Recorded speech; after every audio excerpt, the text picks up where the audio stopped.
आई भैया ये फागुन के मस्त महीना में एगो भौजाई अपना देवर से देखी का कहतिया, कौना भाव में कहतिया, आई सब गाना के माध्यम से सुनी।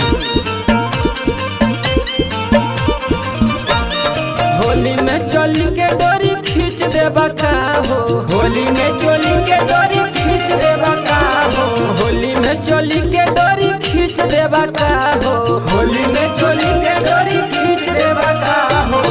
डल तर रंग चोली खींच देबा का हो, डल तर रंग चोली खींच देबा का हो, होली में चोली के डोरी खींच देबा का हो, होली में चोली के डोरी खींच देबा का हो, डल तर रंग चोली खींच देबा का हो, डल तर रंग चोली खींच देबा का हो। होलिया में ना बता हमारा ले हम के करा के रंग लगाई, जवानी का समाज करता हमारो, जवानी का समाज करता हमारो, जवानी का समाज करता हमारो, जवानी का समाज करता हमारा मेरो अपना खजाना गाड़ी के करा के जाके हमारा, जवानी का समाज करता हमारो, जवानी का समाज करता।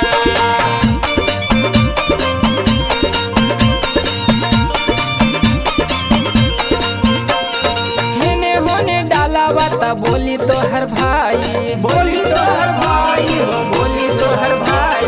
लाई कन के छोड़ा तोहारो से न लगाई, तोहारो से न लगाई, तोहारो से न लगाई, हेने होने डाला वाता बोली तो हर भाई, लाई कन के छोड़ा बूढ़ाओ से न लगाई,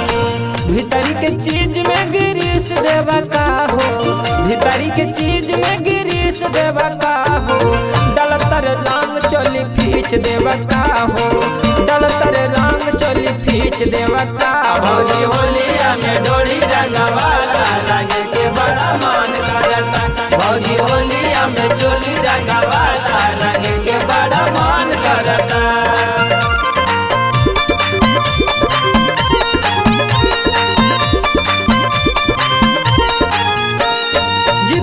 देवरावा के छोड़े दिन बात हो, छोड़े दिन बात हो, छोड़े दिन बात हो, चंदन लालू लगल रहे दिन रात हो, रहे दिन रात लगल रहे दिन रात हो, जितूरज देवरावा के छोड़े दिन बात हो, चंदन लालू लगल रहे दिन रात हो, लाले लाले गाल हमर मिस देवा का हो, लाले लाले गाल हमर मिस देवा का हो, डल तर रंग चोली खींच देवा का हो, डल तर रंग चोली खींच देवा का हो।